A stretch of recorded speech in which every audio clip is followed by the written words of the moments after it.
Hello and welcome to the Believe Retreat. Today is Tuesday, March 25th at 4:30 Eastern Standard Time, Eastern Daylight Time, and we're going to talk about staying mentally healthy as well as physically healthy. Today's featured guest is Erica Humbert, a nurse practitioner in the greater Jacksonville area. And let's go ahead and roll that intro. Join us.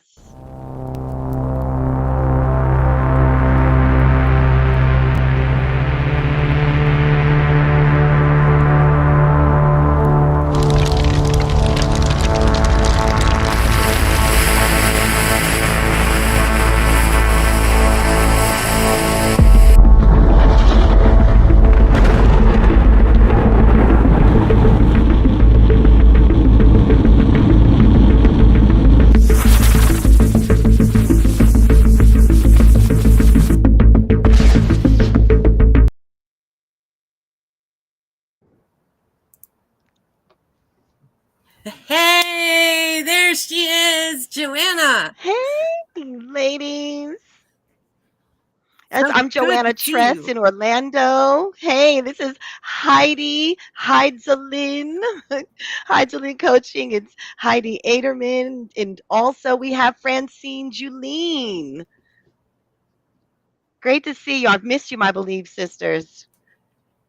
And today we have a very special guest with us. I'm going to bring on Erica Humbert. Hi. Hey, Erica. Hello. I just caused an earthquake on my table. Whoops. Oh. So we're here today to experience some retreat from the craziness of the world because we believe that the busy hustle culture is just not sustainable and that there's just got to be a better and easier way. So we're here for the next 30 minutes to kind of explore what would easier look like. I love that. That's a great way to start. Easier. Mm-hmm. Easy is just a perspective, just like hard is a perspective. So that means you have a choice. Yes. So Right. every week we come together, we're choosing to find an easier way.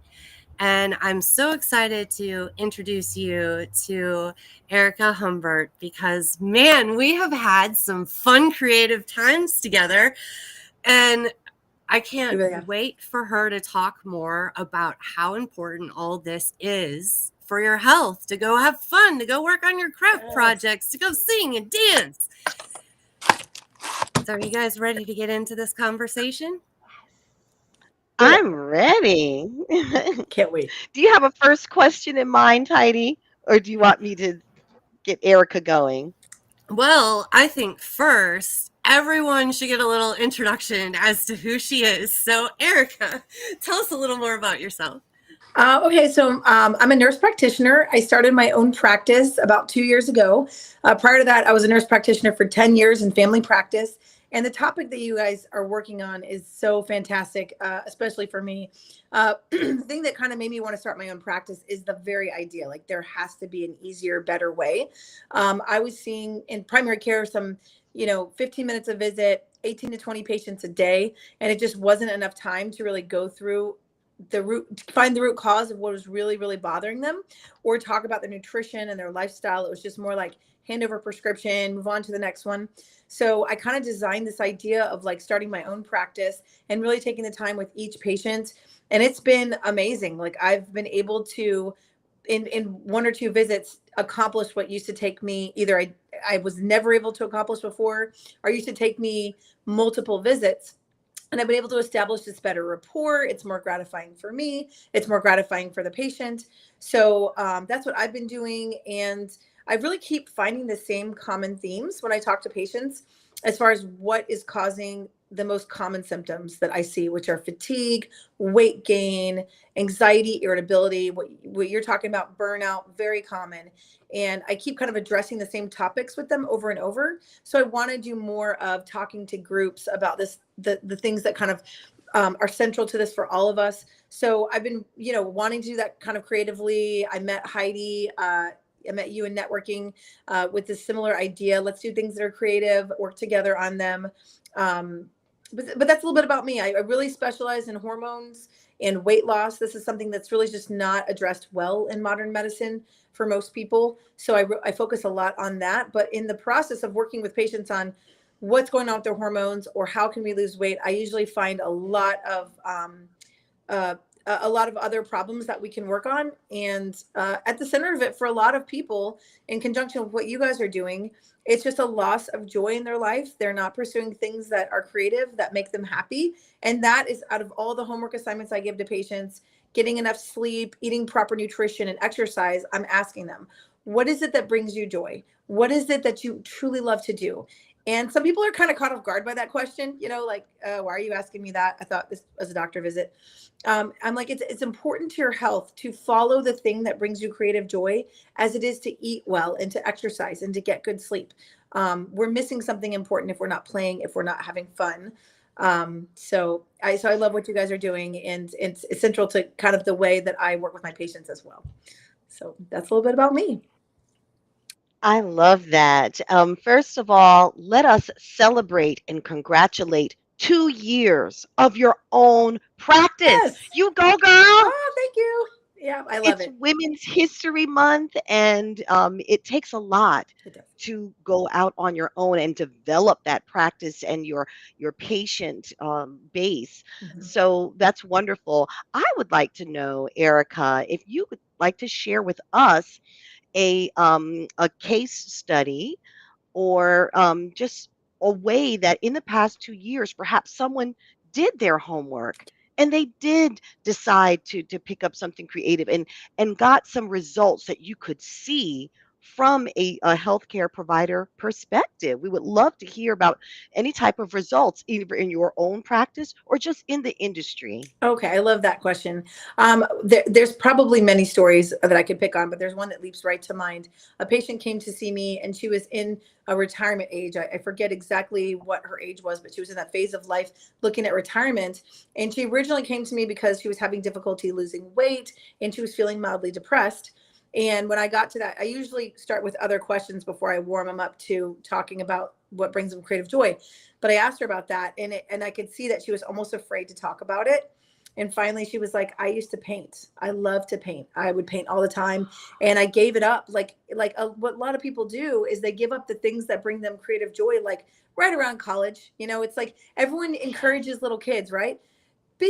Follow your dreams, sing your heart out, dance, paint, color, write books. And then when we get to college age, for a lot of people, they get weeded. Like, you're going to do it as a profession or else get a real job and put it away.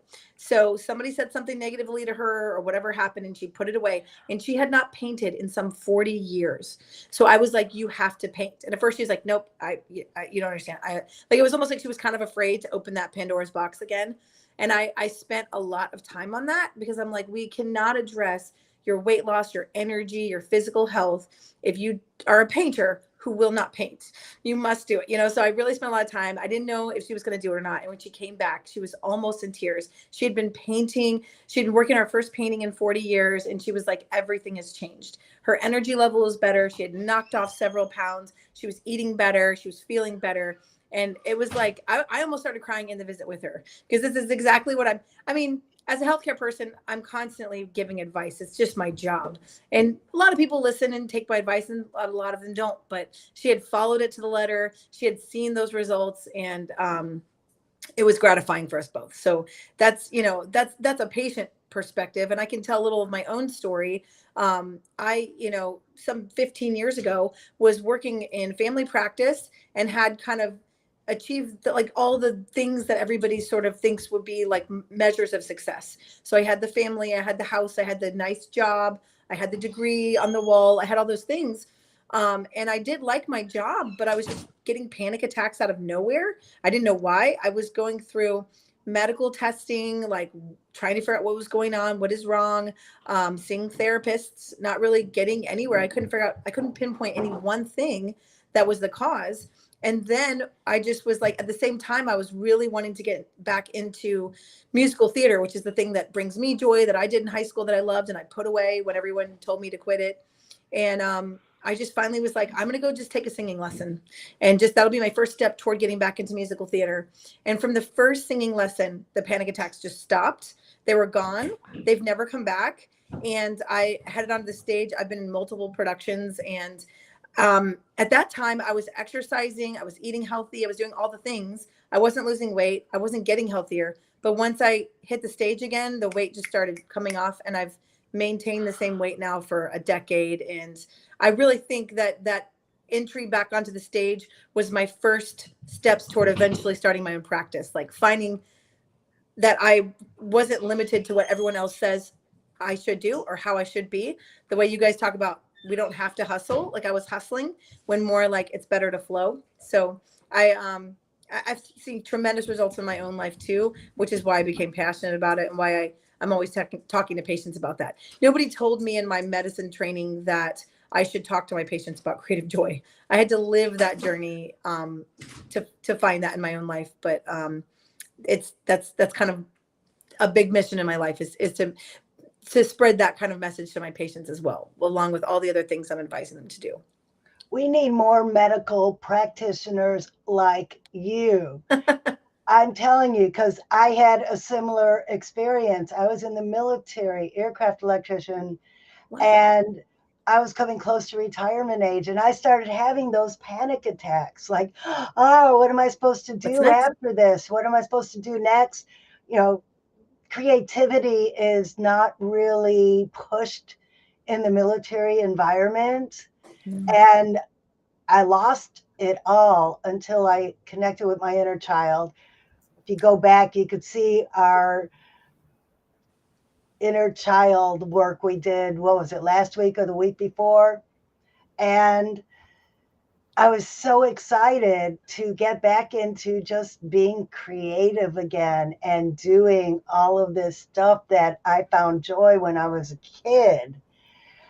And that made me healthier than even losing 100 pounds. I lost the weight. I changed my diet. I got healthy, but it was something up here that just wasn't right. So you could still be doing all the right things. Mm-hmm. And Western medicine doesn't tell you that, because all they want to do is prescribe a pill. I just want to thank you for taking the holistic approach. It was actually, for me, I ended up hiring a holistic health coach because I was tired of popping pills and having them cause side effects. Have you ever got people off medication and made them happier? All the time.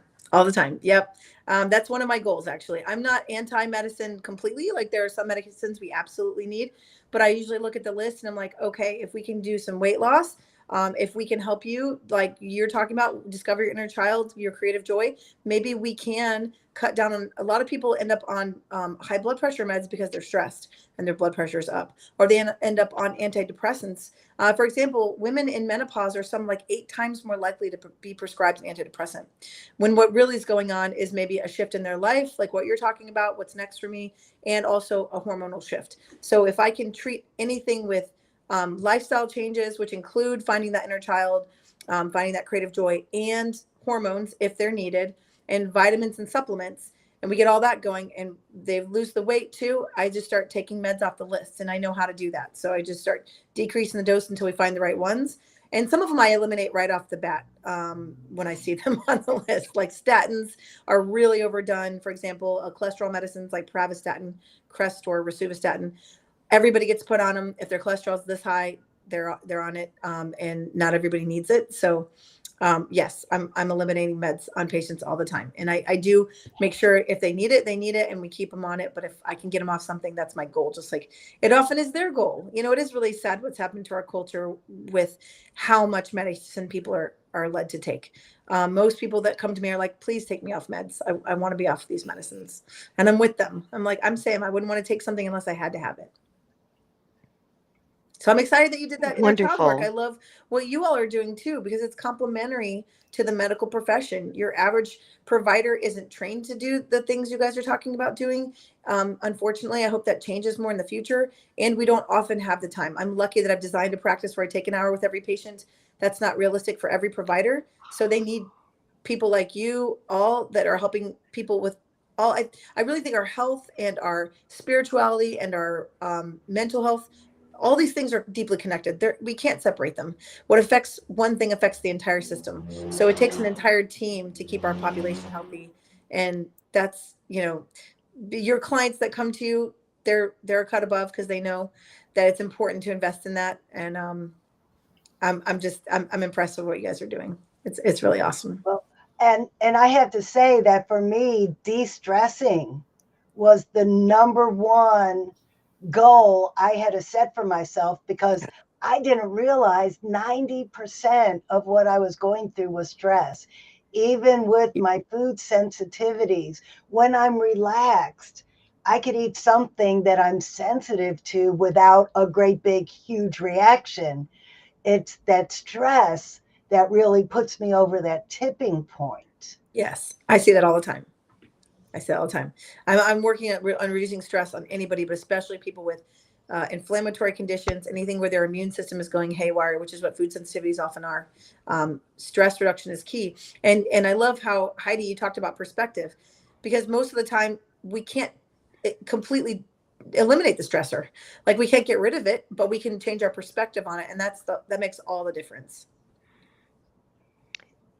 Isn't it And amazing I, how stress affects our health? Yes. Wow, that Yes. link, It's it's huge. so clear. Yes. And I even learned that good stress is felt in your body the same way as bad stress. We were out on our boat and the water was getting choppy, and I was giggling and having a good time. We had a picnic, even though the boat was rocking. We were watching the blue angels over the river. But my body still had a reaction to that stress, even though it was good, happy stress. Yes. Yeah. I believe that. The good stress is definitely better, but sometimes we can register it in a similar way. I like the fact that, like, if like the things that cause us to feel nervous, so like sweaty palms, heart racing. So I read this little study or article about how Olympic athletes feel the exact same thing before they perform, but they think of it as exhilaration or excitement. Yeah. And we often feel that sweaty palm and racing heart like it's bad, it's stress, it's going to kill me. But sometimes it's just your body telling you need to change, or it's also excitement. So if you can feel the feelings and be like, okay, it's exciting. I'm having an exciting moment for you on the boat. Or I have patients all the time that I tell them your body is screaming at you. They'll tell me they're miserable at their job. They hate it and they're having all these symptoms. And I'm like, okay, time to find a new job. And, they're like, no, I can't. You don't understand. Or you're not a job counselor. But I'm like, I'm telling you, your job can kill you. Your body's screaming at you. And before we start pills, why don't we get a new job? And then we'll see if you need something. But our body's talking to us all the time. And I know you all know that for sure. That's And lays the foundation of what you're doing. like we've been talking about, it's a change of perspective. When Yeah. I retired and got out of the toxic environment where I worked, it took me months to get over it, because my body was still in that fight or flight. When I'd wake up in the morning, oh wait, I don't have to go there. It doesn't. Huge, right? Yeah, it doesn't turn off overnight. You have to change your whole way of thought process, your whole mindset of life when you Yes. go through these big changes. And you have to follow the thing that is your purpose. I mean, for you found your purpose in what you're doing now. I mean, for me, I liked my primary care job. I just was under a lot of pressure, see a lot of patients. I saw a different way.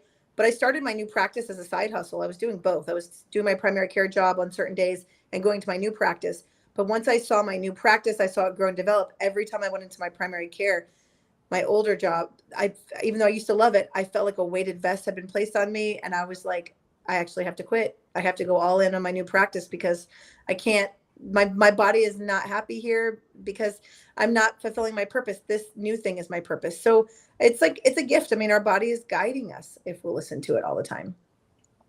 That's a great point. Hey, Heidi, what were you going to say earlier? Well, I was going to say, based on perspective, I mean, Francine was talking about, I wish there were other nurse practitioners out there like you. You know what? I feel like there are, and they're Sure. probably stuck in their jobs and they're thinking this is all that there is. So I hope that there's some out there and they're listening to Erica right now because she has shown you a way that you can do it.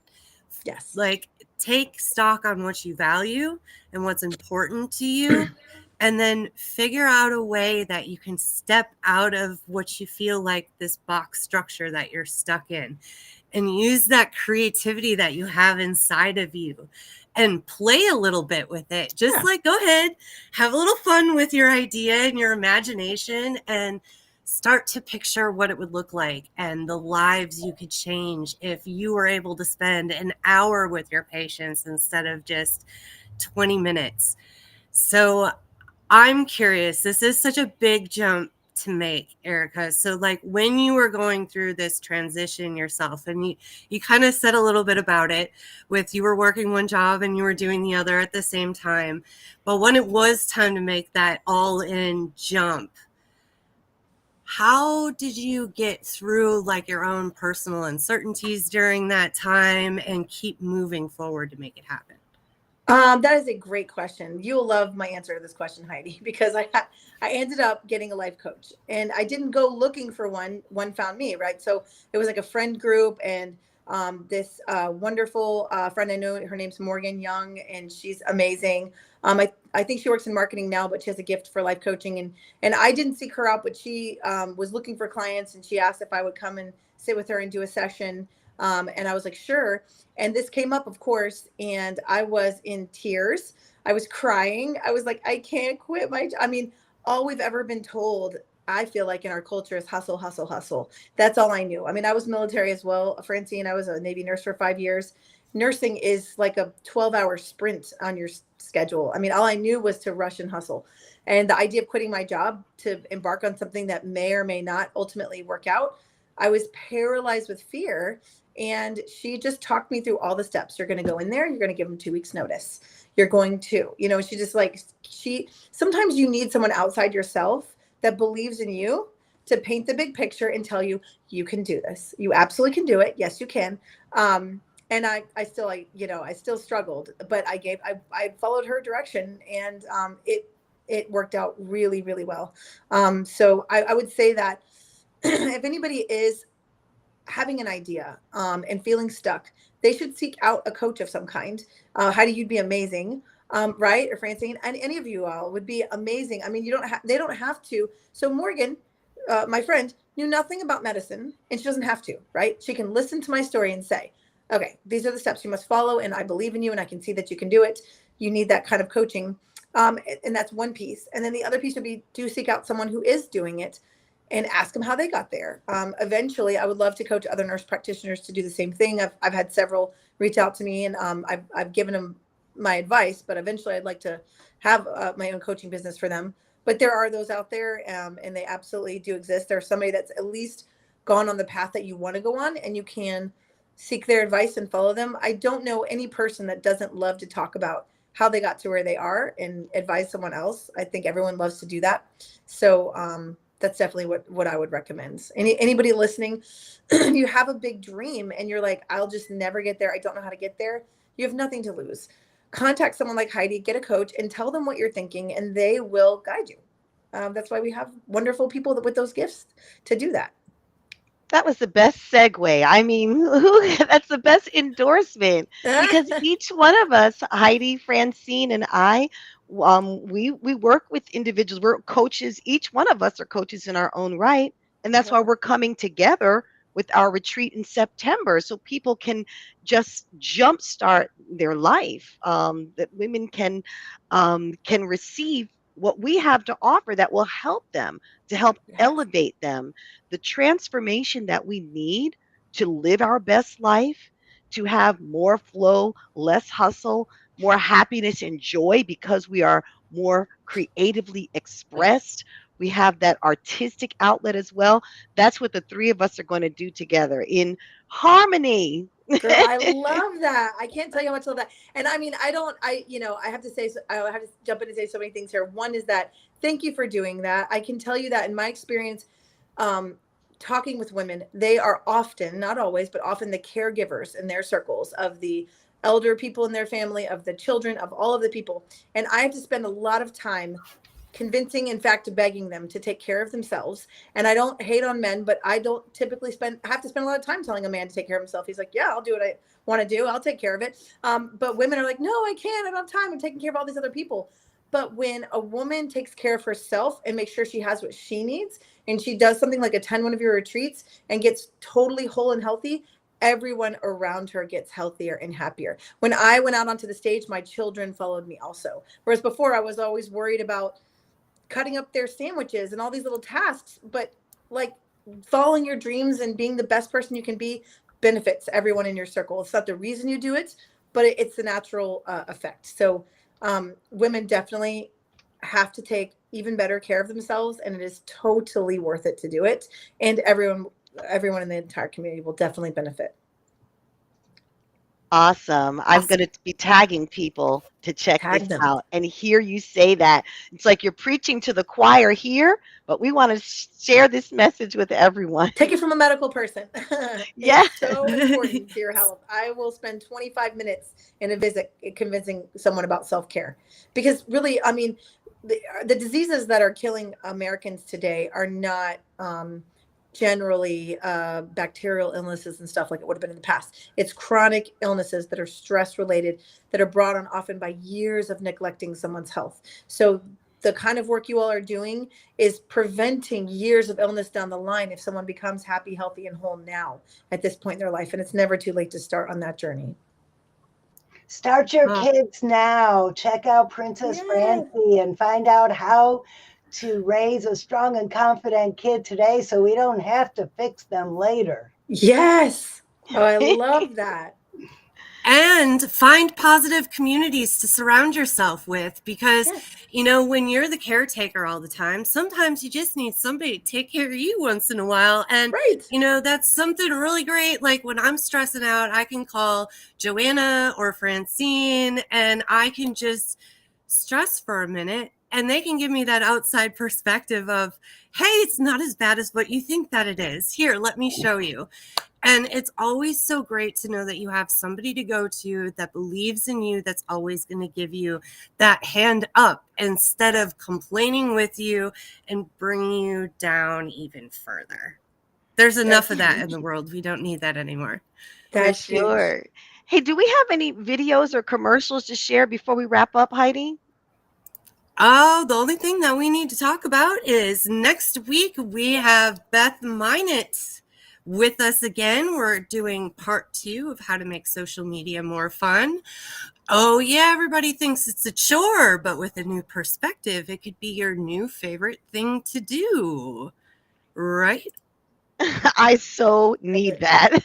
Me too. And of course, scrolling below is our community.